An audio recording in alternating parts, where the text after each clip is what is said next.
Is this your first bear market as an NFT investor? Your first bear market for crypto? It is for mine. So I've taken the time to see what savvy investors do, strategies that they recommend, and a game plan for how to survive so that at the end of the bear market, when the bull market starts running, you have dry powder, you're positioned to see the upside of that.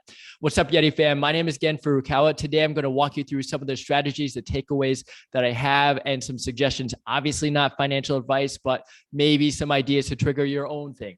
Now, the first point that I've learned that I think I'm going to do is to simply buy ETH. Now, in a bear market that they say this is a buying opportunity. When everybody is greedy, you be fearful. When everybody is fearful, like right now, be greedy. And so one thing to do there is to accumulate ETH or fiat or whatever it is, but to buy into the asset class that you're interested in. For me, I think that establishing an understanding of every single NFT project, there are so many different variables and things that might go against one individual project.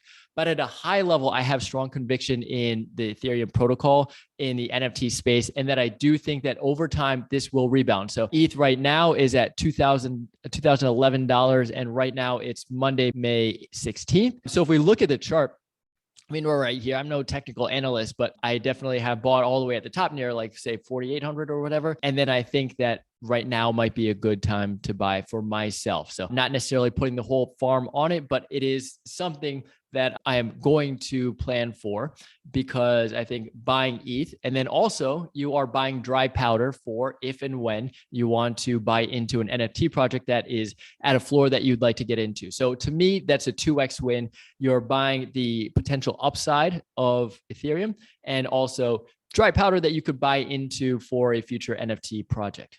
Now, the second thing that I'm going to do is to try and harvest losses. So I've definitely bought into projects that didn't pan out. And right now, I don't think that they're going to make a turnaround.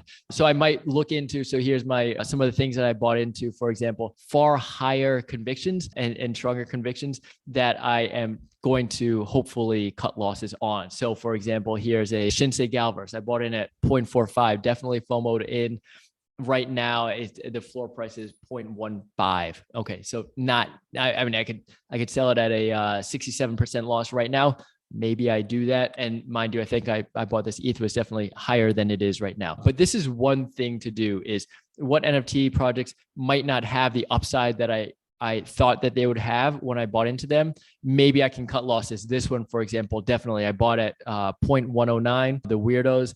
Don't think I would do that again if I had the choice. So maybe that's one. It's 0.02 ETH is not a whole lot. That's where the floor is, but at least it's something that I can consolidate and put into future better projects, maybe in the future or in the bear market that's currently going. So step 3, the strategy change for the bear market is just to stop degen plays.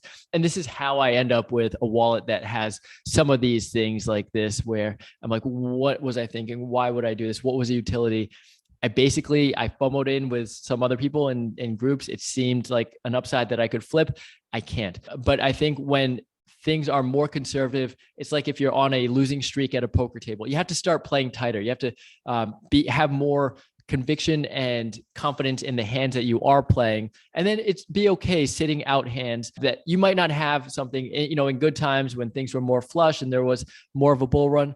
You might buy into just to test the waters, but now it's time to pull back because there isn't as much of an active market. And with this, you need to have liquidity. You need to have active buyers so that you can offload your asset. And if there isn't that active market, then you're basically just buying something that will just sink your bag and tie up liquidity, kind of like what I'm doing here. So that is just to say, stop degen plays. And then the fourth strategy to change is to play for the long term. And so if we look, there are some blue chips. This is Nansen, paid version of Nansen, which is a fantastic analytics tool. If we go into seeing what the top blue chip projects are, that's where a lot of the money is going, the smart money, the whale wallets who have clearly done well. And so we can check this in Nansen, if we go to let's see, NFT Paradise, you can see these are the blue chips here. And at a high level, you'll be able to see what the market is. So if we go on alt market cap, which is basically the biggest ones, the biggest projects, you'll see, I mean, the floor price for most is just untenable. It's maybe the lowest is Other D for Other Side at 2.79. But otherwise, these are huge floor prices that most people can't get into. So what do? Blue chips are not quite as viable, but there is a workaround here, and that is to put money into blue chip founders or people who are affiliated with blue chips. And that's why I wanted to bring to your attention two projects here. The first, obviously you've heard of Gary V, VFriends 2. There's a fantastic podcast that I highly recommend to get an idea of what the vision that Gary Vaynerchuk is building. So Gary Vaynerchuk, obviously an influencer and a leader in the Web3 space, but also with deep ties in Web2 with VaynerMedia. And of course, he's a prolific content creator, and his books and talks and all his agency work with blue chip brands. But what he's doing in Web3 and the vision with VFriends 2 is basically it's an on-ramp to those who are not yet in Web3, particularly kids and young adults, consumers. So I think Disney for Web3. So this includes merch, this includes media, this includes obviously the NFT stuff. But his vision is that there are going to be millions of kids who are growing up with a cell phone in their hand and looking to buy into collectibles, into NFTs. And that's exactly what VFriends 2 offers. So right now, the floor for VFriends 2, I believe, is 0.6 ETH. Again, that still might be a lot, maybe $1,700 or so. But it is something that, let's see, VFriends 2 here, floor price is 0.6. Minimum price is probably just an accepted bid, 0.5. But that's still a fair amount of money. But I do think on the upside, it's a discount and you are buying into a Gary V project. And so what I also like about this is he's put so much into it. And this is like what he's putting his reputation, his name on the line for. So this is not going to be a rug project. This will have longevity, even though it is a 55,000 piece collection.